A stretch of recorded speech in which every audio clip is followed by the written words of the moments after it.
Welcome back to another Yarn and Yore. This time we're stuck on a one player one shot.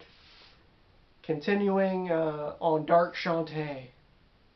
So yeah, my Dwarf Warlord player named Shantae, but it's a boy. It ain't like Shantae, that game with the half genie hero. Nope, that's a dude.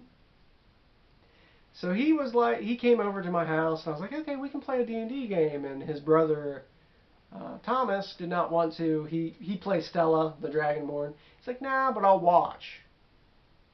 I don't know if he knew that something was going to go bad. So I made out a grid. I had a gridded map and with dry erase markers, and I made it a map, and it was in a swamp. Like, yeah, okay, go ahead. I hide a bunch of different things in the swamp. Including an adventurer party that they would have to deal with, and even a black dragon was chilling in there. Let's see. I think I had my black dragon somewhere. I didn't have it at the time, but look at this thing. Stealth black dragon, man. And it was hiding up in the swamp. That's what they do. It would be easier to defeat a black dragon than their blue dragon that they dealt with before, but this time it wasn't going to be split.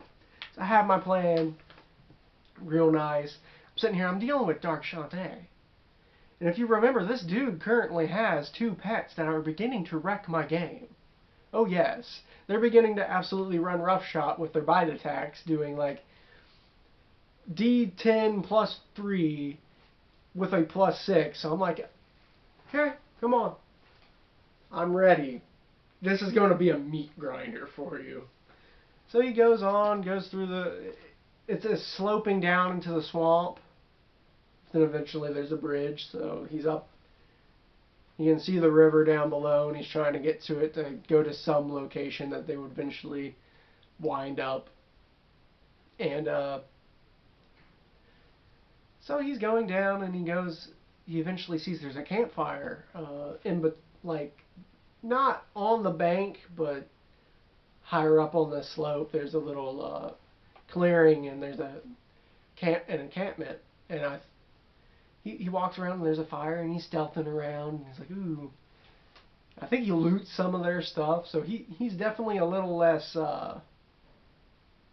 good and more neutral, I guess, or chaotic with how he decided how to behave this time.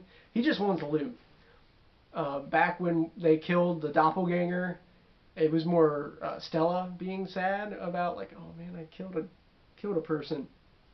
So anyway, eventually loots this stuff, and before he gets to the embankments where I think I had lizard men gonna come and get him, he's like, he's studying this map because I have everything drawn out when I should have just like drawn out the next locations and the next locations and the next location.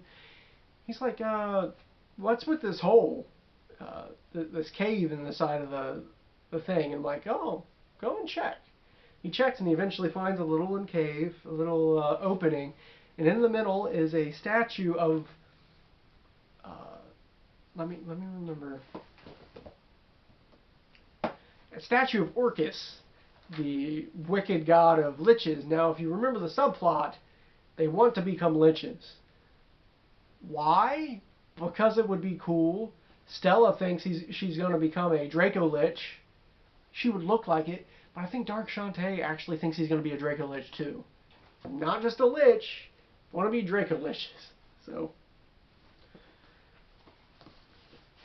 they find there's a statue of Bahamut. Not Bahamut. Whoa, way off. Orcus. Statue of Orcus sitting there. A golden statue. And it's like, but what would it do? As a DM, I'm like, I shouldn't tell you what in-game stats it will do. It's like, roll for knowledge. And he rolls, and he does pretty good. And it's like, well, okay. This statue will cut the gold cost of becoming a Draco Lich, because that's one of the things that's stopping them. It's like, well, we can get level 14. I mean, they're level. He becomes level 4 during this particular adventure. The other one is level 3 at the point. So you got 10 levels to go, and they exponentially get more experience you have to gain. So it's like, you're not going to be level 14 for a long time, especially since we're only playing a game like a month. So he's like, okay, I'll go get it. And he picks up the statue, and then the cave begins to flood. It's like, well, it's near a river, it's near this, maybe the whole thing's sinking. It's like, okay.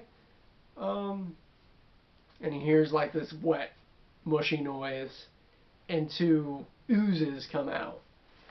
And at the time, I was eating some sort of sour candy that was the shape of a cube, and I just put them on the game map. I was like, yep, you're gonna have to fight these oozes. So he's there with his pets in the cave, fighting the oozes off.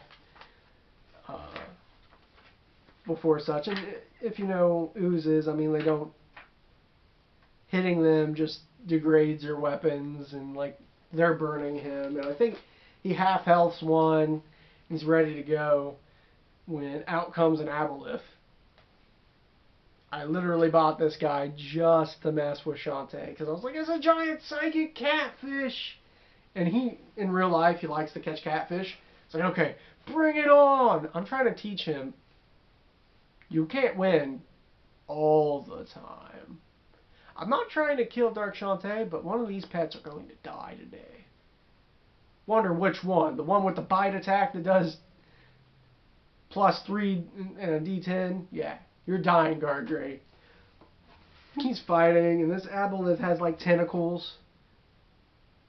Tentacles that deal with like will attacks. Like he's trying to brain control all of his units to fight him, and it's a slime mage, so it's a level 17. It's a level 17 artillery unit, but that's 4D talk.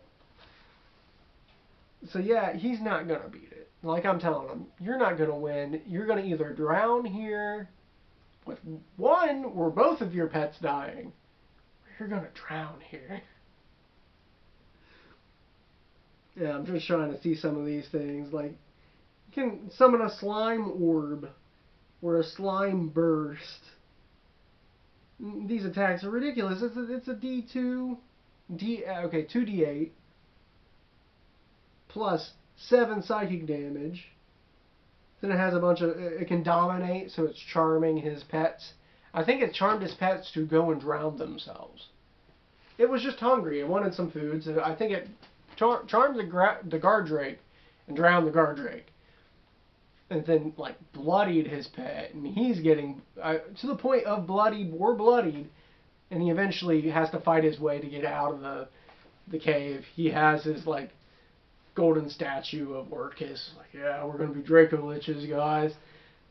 He's bloody. He's like, I think I'm just going to, like, steals the camp. Like, the camp wasn't occupied because I think the dragon killed him, or something was like the subplot going on in this micro adventure, because I had just this little small map and I hide a lot of little loot and treasure and stuff like that. So I think he got like mushrooms and got supplies and slept that night, but he didn't deal with that black dragon at all. He did not know there was a black dragon. I kept quiet. I'm like, yes, I did it. I don't care if the campaign don't go any further. I killed his Gardrake. He's going to be less strong. His last adventure, he went and just, kicked... Okay, so he uses strength to overpower a giant. And beat him to death with his own weapon. He previously dealt with a blue dragon, and his pets just bit him in a corner because he got flanking. Because his pets help him get flanking, and he got bonuses to hit.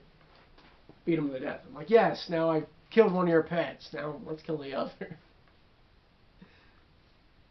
But, yeah, I threw a slime aboleth. I love this mold, though. Slime mage aboleth to get rid of a Gardrake because it was rather annoying. This was Relic Jones for Yarn and Yore. Thanks for watching.